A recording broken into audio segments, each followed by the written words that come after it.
ಸರ್ಕಾರ ಅಭಿಮಾನ್ ಸ್ಟುಡಿಯೋ ಜಾಗವನ್ನು ವಶಪಡಿಸ್ಕೋಬಹುದು ಅಂತ ನಮಗೆ ಮೊದಲಿಂದ ಗೊತ್ತಿತ್ತು.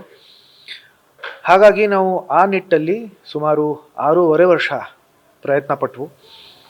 ಆದರೆ ಅದು ತಮ್ಮೆಲ್ಲರಿಗೂ ಗೊತ್ತಿರೋ ಹಾಗೆ ಅದು ಆಗಲೇ ಇಲ್ಲ. ಈಗ ಸರ್ಕಾರ ಆ ಜಾಗವನ್ನು ವಶಪಡಿಸ್ಕೊಂಡಿದೆ. ಅದಕ್ಕೆ ಅರಣ್ಯ ಇಲಾಖೆ ಅಂತ ಘೋಷಣೆ ಮಾಡಿದೆ. ಹಾಗಾಗಿ ನಮಗೆ ಒಂದು ರೀತಿಯಲ್ಲಿ ತುಂಬ ಸಂತೋಷ ಆಗಿದೆ. ಈಗ ನಮ್ಮೆಲ್ರಿಗೂ ಗೊತ್ತಿರೋ ಹಾಗೆ ಕೆಲವು ದಿನಗಳ ಹಿಂದೆ ನಮ್ಮ ಒಂದು ಮಂಟಪ ಏನಿತ್ತು, ಒಂದು ಚಿಕ್ಕ ಸ್ಮಾರಕ ಏನು ಭಾರತೀಯಮ್ಮ ಅವರು ಕಟ್ಟಿಸಿದ್ರು, ಎಲ್ಲಿ ಅಪ್ಪ ಅವರ ಒಂದು ಅಂತ್ಯ ಸಂಸ್ಕಾರ ನಡೆದಿತ್ತು, ಆ ಒಂದು ಮಂಟಪವನ್ನು ತೆರವುಗೊಳಿಸಿದ್ರು. ನಮ್ಮೆಲ್ರಿಗೂ, ನಮ್ಮ ಇಡೀ ಕನ್ನಡಿಗರಿಗೆ ತುಂಬ ನೋವುಂಟಾಗಿತ್ತು.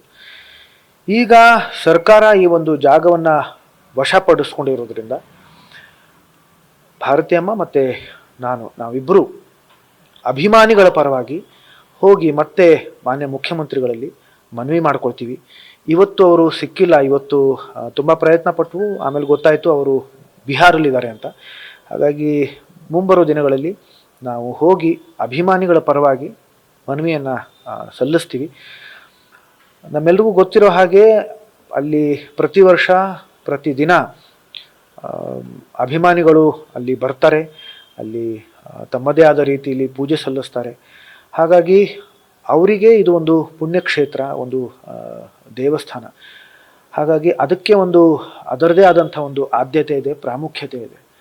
ಹಾಗಾಗಿ ಅಲ್ಲಿ ಒಂದು ಮಂಟಪ ಕಟ್ಟೋದಕ್ಕೆ ಒಂದು ಅನುಮತಿ, ಜೊತೆಗೆ ಅಭಿಮಾನಿಗಳಿಗೆ ಬಂದು ಹೋಗೋದಕ್ಕೆ, ಪೂಜೆ ಸಲ್ಲಿಸೋದಕ್ಕೆ ಅವಕಾಶ ದಯವಿಟ್ಟು ಕಲ್ಪಿಸ್ಕೊಡಿ ಅಂತ ನಾವು ಅಭಿಮಾನಿಗಳ ಪರವಾಗಿ ಸರ್ಕಾರದತ್ತ ಮಾನ್ಯ ಮುಖ್ಯಮಂತ್ರಿಗಳಿಗೆ ಕೇಳ್ಕೊತೀವಿ. ಸರಿ.